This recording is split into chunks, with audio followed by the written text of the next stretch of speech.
മൈസൂരുവിൽ nursing college വിദ്യാർത്ഥികൾക്ക് ഹോസ്റ്റലുകളിൽ നൽകുന്നത് പഴകിയ ഭക്ഷണത്തിന്റെയും വൃത്തിഹീനമായ മെസ്സിന്റെയും ദൃശ്യങ്ങൾ വിദ്യാർത്ഥികൾ പുറത്തുവിട്ടു.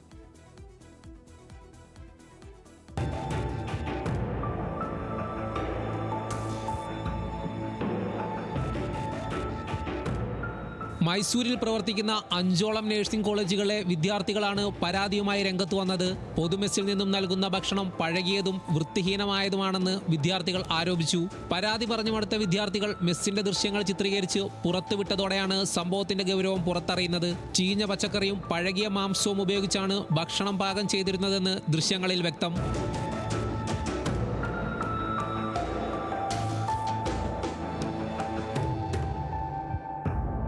മെസ്സിൽ വിതരണം ചെയ്ത ചോറിൽ നിന്ന് പാറ്റയെയും ചപ്പാത്തിയിൽ നിന്ന് പ്ലാസ്റ്റിക്കും ലഭിച്ചതായി വിദ്യാർത്ഥികൾ പറയുന്നു. മെസ്സിൽ വിളമ്പിയ ചിക്കൻ കറിയിൽ ചോരയും തൂവലും ലഭിച്ചതായും ആരോപണമുണ്ട്.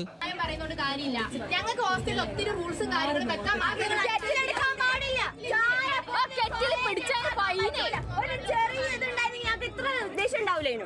മെസ്സിൽ നിന്ന് ഭക്ഷണം കഴിക്കുന്ന വിദ്യാർത്ഥികൾക്ക് ഭക്ഷ്യ വിഷബാധയേൽക്കുന്നത് നിത്യസംഭവമാണെന്നും വിദ്യാർത്ഥികൾ പ്രതികരിച്ചു. പരാതി പറഞ്ഞാൽ തങ്ങൾക്കെതിരെ നടപടി സ്വീകരിക്കുകയാണ് മാനേജ്മെന്റ് ചെയ്യുന്നതെന്നും വിദ്യാർത്ഥികൾ പറയുന്നു. മലയാളി വിദ്യാർത്ഥികൾ ഉൾപ്പെടെയാണ് ഈ ദുരിതാവസ്ഥയിൽ പഠനം നടത്തുന്നത്. ഗ്ലോബൽ എഡ്യൂക്കേഷൻ ട്രസ്റ്റ് എന്ന സ്ഥാപനമാണ് കോളേജ് മെസ്സുകളിലേക്ക് ഭക്ഷണം എത്തിക്കുന്നത്. മെസ് ഫീസ് ഇനത്തിൽ വർഷം 80,000 രൂപയാണ് ഈടാക്കുന്നത്. ഗുണനിലവാരമുള്ള ഭക്ഷണം ഉറപ്പാക്കാൻ ബന്ധപ്പെട്ടവർ അടിയന്തരമായി ഇടപെടണമെന്നാണ് വിദ്യാർത്ഥികളുടെ ആവശ്യം. ന്യൂസ് മലയാളം, മൈസൂർ.